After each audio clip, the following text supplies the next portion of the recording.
नमस्कार, मैं Mohan Dubey. VSRS news में आप सभी का स्वागत है।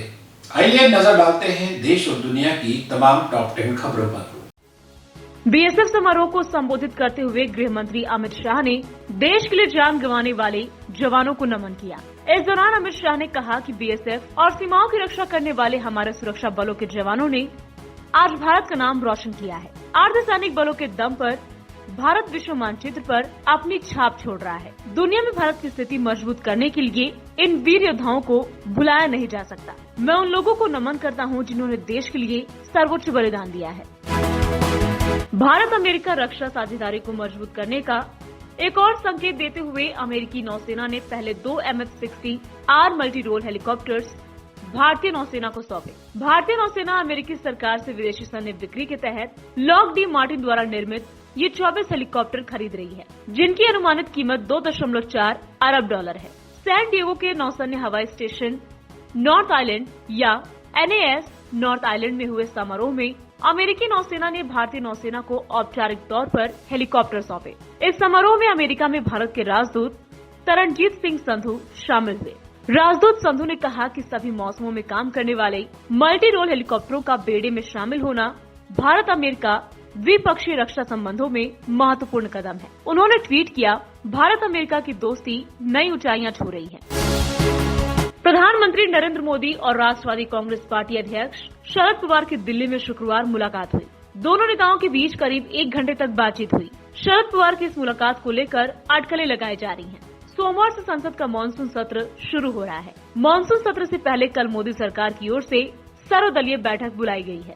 इस बैठक में प्रधानमंत्री नरेंद्र मोदी भी शामिल होंगे। विपक्ष की ओर से सरकार को संसद में घेरने की रणनीति तैयार की जा रही है। महाराष्ट्र की महाविकास अघाड़ी सरकार में चल रही सियासी उठापटक के बीच पीएम मोदी से एनसीपी चीफ शरद पवार की मुलाकात ने राजनीतिक पंडितों का ध्यान अपनी ओर खींचा है। महाराष्ट्र के सियासी भविष्य को लेकर भी तमाम तरह की अटकलें लगाई जा रही हैं। विश्व हिंदू परिषद ने साफ कहा है कि जनसंख्या नियंत्रण के किसी भी उपाय पर विचार करते समय इस बात को ध्यान में रखा जाना चाहिए कि देश में हिंदुओं का दबदबा बरकरार रहे। विश्व हिंदू परिषद महासचिव मिलिंद परांडे ने मीडिया को संबोधित करते हुए कहा कि अगर परिवार में सिर्फ एक बच्चा है तो हिंदुओं की आबादी खुद हिंदुओं द्वारा कम हो जाएगी। जनसंख्या नियंत्रण के मुद्दे पर एक सवाल के जवाब में उन्होंने कहा, जब हम जनसंख्या नियंत्रण के बारे में बात करते हैं तो देश में हिंदू समाज का प्रभुत्व बरकरार रहना चाहिए। हिंदू आबादी की प्रभुत्व के कारण देश में राजनीति, धर्मनिरपेक्षता और सहिष्णुता के सभी सिद्धांतों का पालन किया जा रहा है। बढ़ती महंगाई के खिलाफ कांग्रेस शनिवार को सड़क पर उतरी और केंद्र सरकार पर जमकर निशाना साधा। कांग्रेस पार्टी के नेताओं ने महंगाई के खिलाफ बोरिंग रोड चौराहे से लेकर गांधी मैदान तक साइकिल रैली निकाली। इस दौरान कई नेता टमटम बैलगाड़ी पर भी सवार होकर रैली में भाग लेने पहुंचे।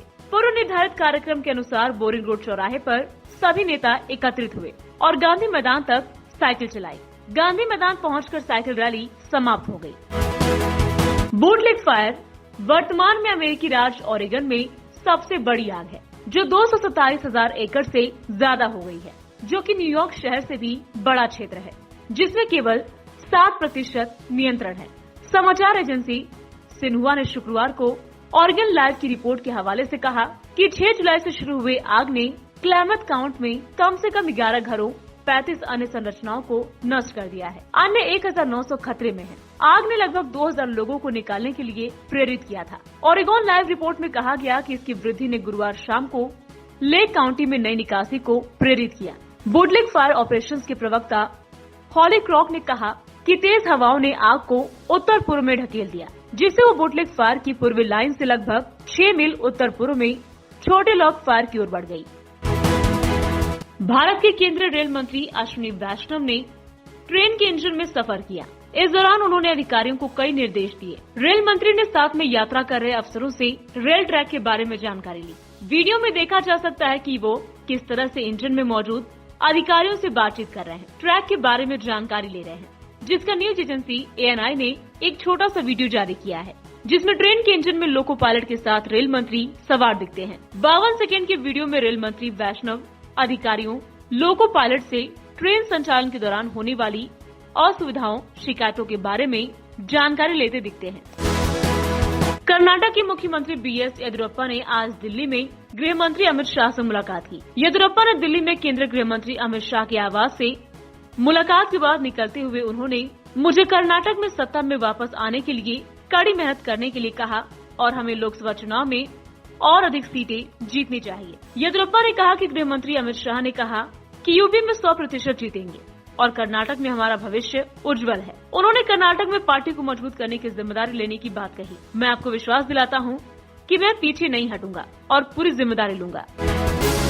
पंजाब में कांग्रेस पार्टी में चल रहा सियासी विवाद अभी तक थमा नहीं है। आज पंजाब कांग्रेस में कई नेताओं के बीच मीटिंग्स का दौर चला।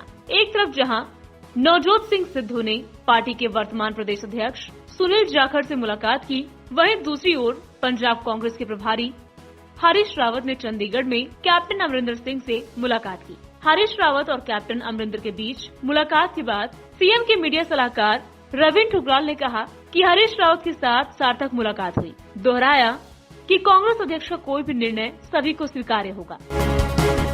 अपने लखनऊ दौरे के दूसरे दिन शनिवार को प्रियंका गांधी ने लखीमपुर खीरी के पसगवां ब्लॉक पहुंची और उस महिला सपा कार्यकर्ता से मिली जिसके साथ ब्लॉक प्रमुख चुनाव के दौरान बीजेपी कार्यकर्ताओं ने अभद्रता की थी। मुलाकात के बाद मीडिया से बातचीत में प्रियंका ने कहा कि यूपी में चुनाव लड़ने के लोकतांत्रिक अधिकार छीने गए हैं। वो महिलाएं मेरी बहन हैं। मैं अपनी बहनों से मिलने आई हूँ।